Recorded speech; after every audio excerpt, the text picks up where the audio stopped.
بادشاہ تھا، super power تھی وہ، جس طرح آج امریکہ ہے، جس طرح آج امریکہ ہے، اس زمانے میں وہ طاقتیں تھیں۔ حضور صلی اللہ علیہ وسلم نے خط لکھا، اس خط کے مضمون کو پڑھ کر اس نے کہا اچھا یہ کون پیدا ہو گیا ہے جو ہم سے کہہ رہا ہے یا تو اسلام قبول کرو، اسلام نہیں قبول کرتے ہو تو جزیہ ٹیکس دے کر کے ہمارے ماتحتی میں ہو جاؤ، ورنہ پھر جنگ کے لیے تیار ہو جاؤ ایسی قوم کے ساتھ جو قوم موت کو ایسا چاہتی ہے جیسا تم زندگی کو چاہتے ہو۔ یہ کون آدمی، اس میں کتنی ہمت آ گئی؟ فوراً اپنے بڑے بڑے بڑے گیروں کو، اپنے بڑے بڑے طاقتوروں کو حکم دیا کہ جاؤ مدینہ اللہ کے رسول محمد صلی اللہ علیہ وسلم کو زندہ یا مردہ گرفتار کرنے کے آؤ۔ یہ منہ اور مسور کی دال، یہ منہ اور مسور کی دال گرفتاری کے لیے بھیجا ہے۔ یہ لوگ بہرحال آئے، وہاں سے آنے کے بعد دور ہی سے کھڑے ہیں، وہیں سے کپ کپانا شروع کر دیے، کپ کپانا شروع کر دیے۔ حضور نے کہا کیا بات ہے، ان سے پوچھو یہ کس لیے آئے ہیں۔ انہوں نے کہا حضور یہ آپ کو زندہ یا مردہ گرفتار کرنے کے لیے آئے ہیں۔ لاکھوں کروڑ درود و سلام ہو رسول اللہ صلی اللہ علیہ وسلم کے ذات اطہر پر۔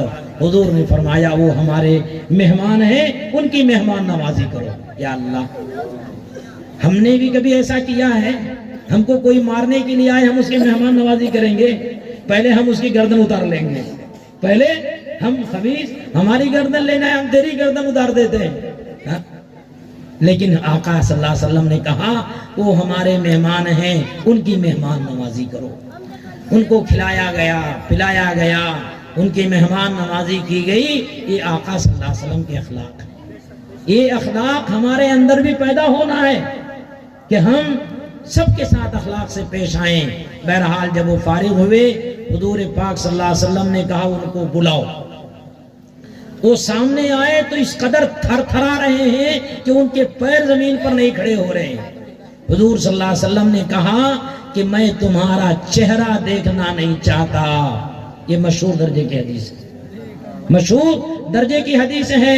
اے میرے بھائیوں، اگر آج یہ حدیث آپ کی سمجھ میں آ گئی، میں سمجھتا ہوں منتظمین جلسہ بھی کامیاب، میں بھی کامیاب۔ اللہ اس پر ہم سب کو عمل کی توفیق عطا فرمائے۔ حضور نے کیا فرمایا کہ میں تمہارا چہرہ دیکھنا نہیں چاہتا، تم نے میرے رب کے حکم کے خلاف کیا ہے۔ یہ حضور کسے بول رہے ہیں؟ کلمہ نہ پڑھنے والے، ایمان نہ لانے والوں کو حضور فرما رہے ہیں میں تمہارا چہرہ دیکھنا نہیں چاہتا، تم نے میرے رب کے حکم کے خلاف کیا ہے۔ انہوں نے کہا آپ کے رب کا حکم کیا ہے؟ حضور نے فرمایا میرے رب کا حکم یہ ہے، امرنی ربی بیعفائی لحیتی وقص شواربی۔ میرے رب کا حکم یہ ہے کہ میں داڑھی کو بڑھاؤں اور مونچھوں کو میں کاٹوں۔ تم نے میرے رب کے حکم کے خلاف کیا ہے، تم داڑھی مڈائے ہو، مونچھیں رکھے ہو، میں تمہارا چہرہ دیکھنا نہیں چاہتا۔ اللہ اکبر۔ یہ حضور کسے فرما رہے ہیں؟ سر اتارنے جو آئے ہیں ان سے فرما رہے ہیں۔ ہمارا کیا گمان ہے کہ اگر آقا صلی اللہ علیہ وسلم کے سامنے ہماری پیشی ہوگی تو کیا حضور ہمارا چہرہ دیکھیں گے؟ بولو میرے بھائی، حضور ہمارا چہرہ دیکھیں گے؟ اگر حضور ہمارا چہرہ نہیں دیکھیں گے تو کیا اللہ ہمیں دیکھے گا؟ اللہ کے رسول جس سے ناراض، اس سے اللہ ناراض۔ جسے آپ کہہ دیں ہمارا نہیں ہے، جہاں میں پھر اس کا گزارا نہیں ہے۔ میرے دوستو، جب حضور صلی اللہ علیہ وسلم اپنا چہرہ میدان حشر میں موڑ لیں گے کہ اے میرے امتی، تو نے میری سنت کو کاٹ کاٹ کر کے تو نے کچرے میں ڈالا، میں تیرا چہرہ دیکھنا نہیں چاہتا، آخرکار ہم کہاں جائیں گے؟ ہمارے لیے دوسرا کیا ٹھکانہ ہوگا؟ اس وجہ سے حضور جب علماء لکھتے ہیں حضور غیر مسلموں کا چہرہ دیکھنا نہیں چاہتے تو مسلمانوں کا چہرہ کیسے دیکھیں گے؟ حضور نہیں دیکھیں گے، اللہ نہیں دیکھے گا، اللہ نہیں دیکھے گا، ہمیں کہاں ٹھکانہ ملے گا؟ اس وجہ سے حضور کی اس ناراضگی کے سے بچنے کے لیے سب ارادہ کریں۔ حضرت انشاءاللہ ہم سب داڑھی رکھیں گے۔ ہاتھ اٹھاؤ، کون کون داڑھی رکھیں گے؟